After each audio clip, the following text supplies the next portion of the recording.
What's up guys, Aroneous here with another Raid Shadow Legends video. In today's video I'm going to be talking about faction wars, and specifically it's going to be the Shadowkin faction war crypt. So Shadowkin faction war, I actually never created a video on it, and simply because I have some pretty strong champions for Shadowkin, but I'm going to showcase my free-to-play team that I utilize, and then afterwards I will go back into the tavern and I'll show you the gear that I utilize on each of the champions. So let's go right into Shadowkins, and I'm actually going to showcase to you stage 20 and 21. So both of these stages are full auto for me, and I have no issues typically. Now there are times where you can lose, I can lose, but a lot of times I end up landing all the abilities that are necessary. Hopefully I can do this right away for you, and we can just go right through the clip and not having a problem at all. So let's get started on stage 20. Here's the team that I utilize. I use Yoshi the Drunkard, Ninja, of course, and a lot of you out there won't get Ninja. Substitutes for Ninja, you could use other champions as well for damage, like Genzin. You can use this guy right here, Masamoto, really strong champion, attacks all enemy, decrease attack, increase defense, also fills their turn meter. You can also use this new champion that just came out recently, Tomoe. She's very, very good for faction crypts for increased speed. She attacks one enemy, stealing a random buff. Also very, very good against the waves for like Thenasils and Sathalias. So the Sathalia waves, the Thenasil waves, really, really good champion in Tomoe. She also decreases attack of enemies, places a counterattack, increased crit damage as well on allies if they're from the Shadowkin faction. So that's massive. I highly suggest using this champion if you get her. Other champions that you can use if you have them would be like a Kinagashi, which you could have got her from the fusion for Helicath. So good revive ally team up as well on a 3-turn cooldown. Of course, if you use those champions instead of Ninja, the runs are a lot slower because Ninja is pretty incredible. I also use Genzin. Genzin's fantastic. I have Genzin going pretty fast. Of course, I have these other champions too. I did build Hotatsu in a damage build, and Relentless, 87% crit rate, 223 crit damage. This guy smacks, like absolutely smacks. Defense in all battles. This guy's ridiculous. Decrease attack, increase defense, continuous heals. He's phenomenal. And then I have Burungiri just at a rank 5. I did recently awaken him. I don't know if I actually put the... Yes, I did. I put this blessing on him, which I'll show you later. I also have a blessing on Hotatsu as well, which I'll show you later. So let's get it going. And I'm just going to start it. And I'm just going to full auto it so you guys can watch. And I'll kind of talk a little bit through it as I'm going through. So you want to make sure you have a little bit of synergy. Decreased defense, I always have him place it first. Then we do the damage, do the increased defense.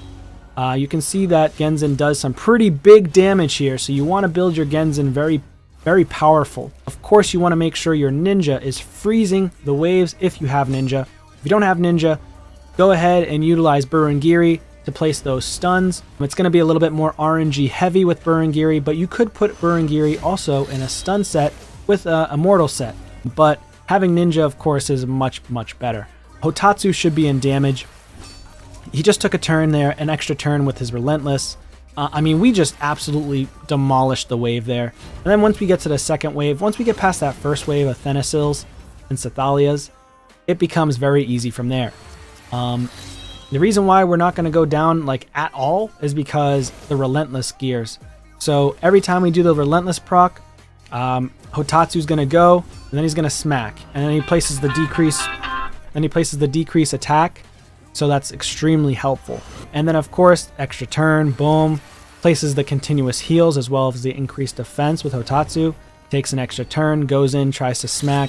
Now if I had 100% crit rate on Hotatsu, this run would be a little bit quicker, as well as 100% crit rate on other champions too. But I guess it is what it is. This last stage, of course, I didn't even have to click on any of these champions. They just went for the mountain, this guy right here. Roshkard, the tower, and he got stunned, so that's extremely helpful. And let's see what happens for the rest of the way. We got the freeze on both Roshkards as well, so they weren't able to place that block damage or unkillable that they place, which is wicked annoying. And there you go. We beat it in about 2 minutes and almost 2 minutes. So 1 minute and 57 seconds. My fastest time with the same team is 1 minute and 21 seconds. So we're going to go right into the next team. Next battle, I mean. So we're going to be facing the red boss.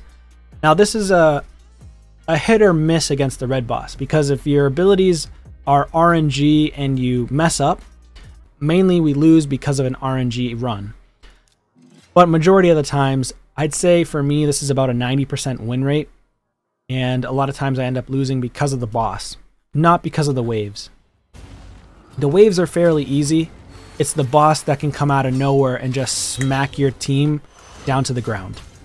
So the reason why when I do like account takeovers for faction wars against the red boss, you either have to have really good RNG if you're a lower level, or if you're a higher level, you have to just nuke down the boss. The red boss, if you can just nuke him down, you're good.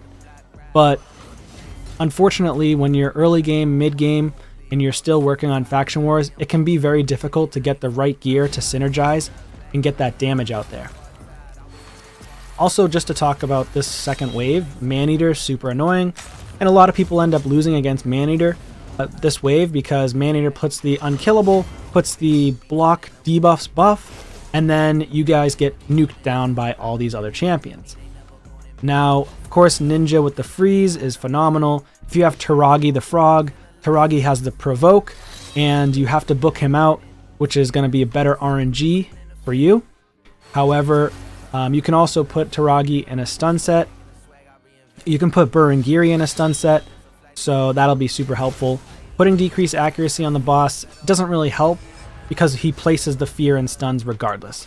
Unless you have a block debuffs buff on here like this with an immunity set, you're not going to block the stuns, you're not going to block the fears.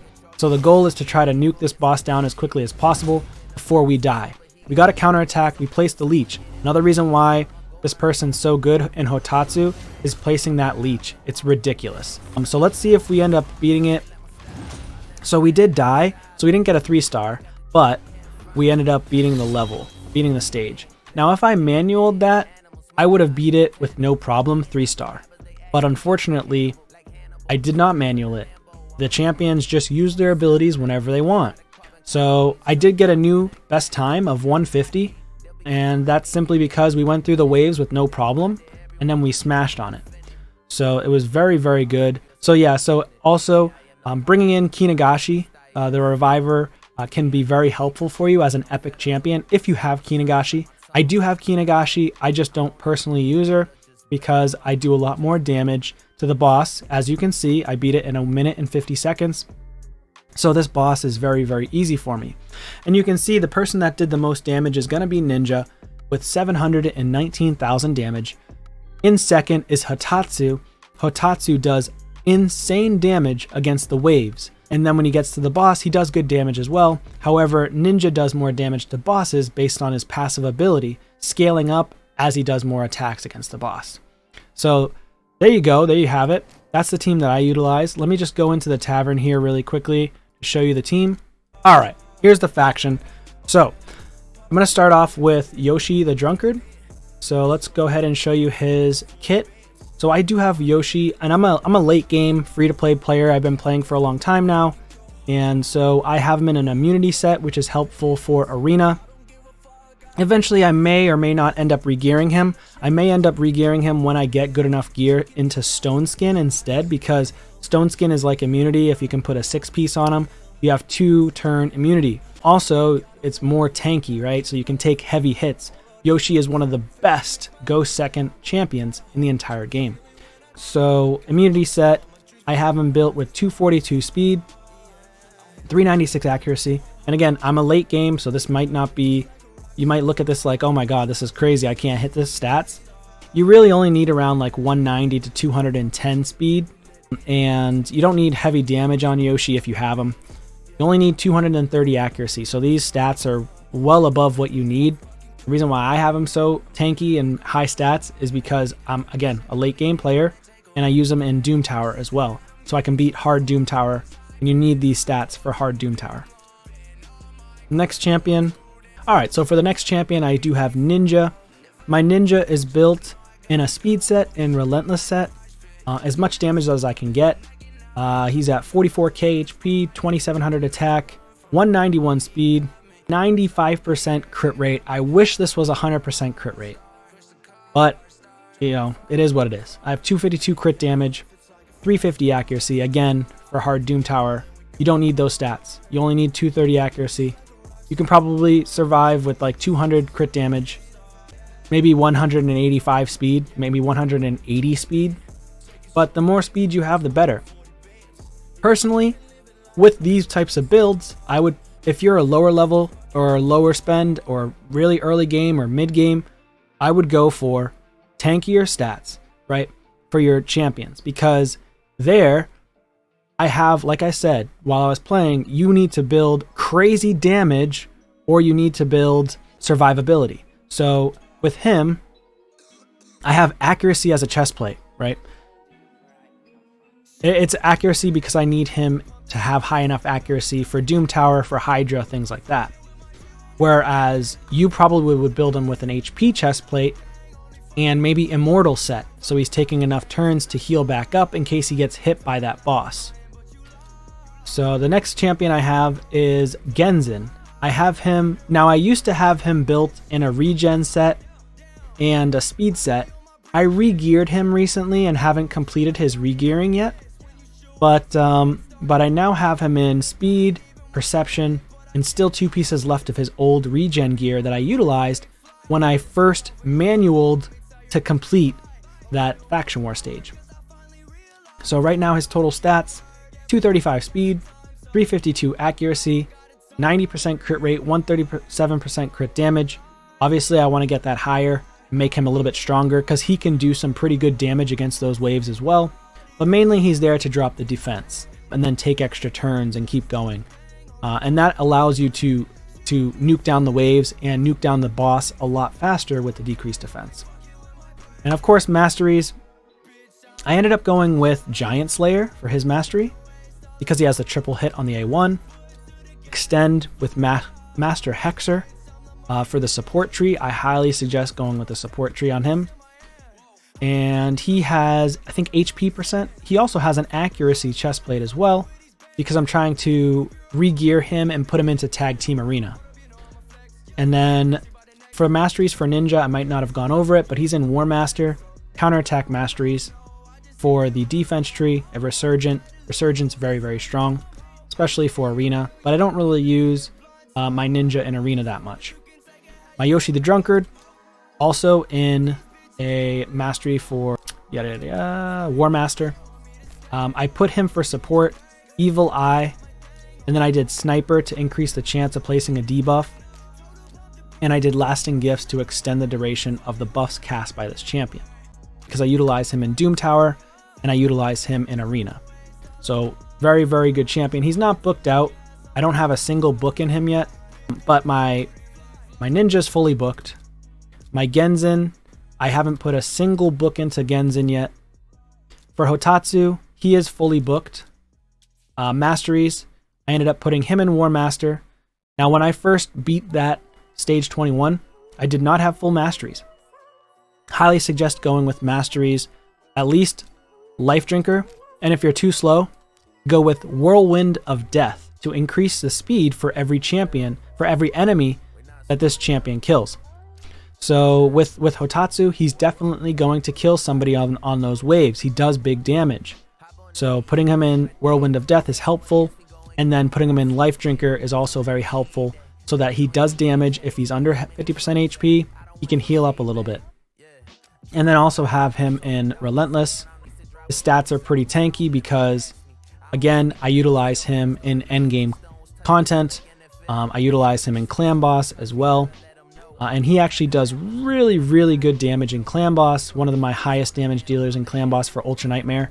270 accuracy. You don't need that much in Clan Boss. You only need 230. 87% crit rate, 223 crit damage, 175 speed, so he's running a little bit slow. However, 4,800 defense, and he does nuke pretty hard. He's not in Savage, he's just in Relentless. Obviously, if he was in Savage, he would do crazy damage. And if there are players that watch this that are like endgame already, consider putting Hotatsu in a Savage set or a Lethal set and watch how much damage he does in Arena.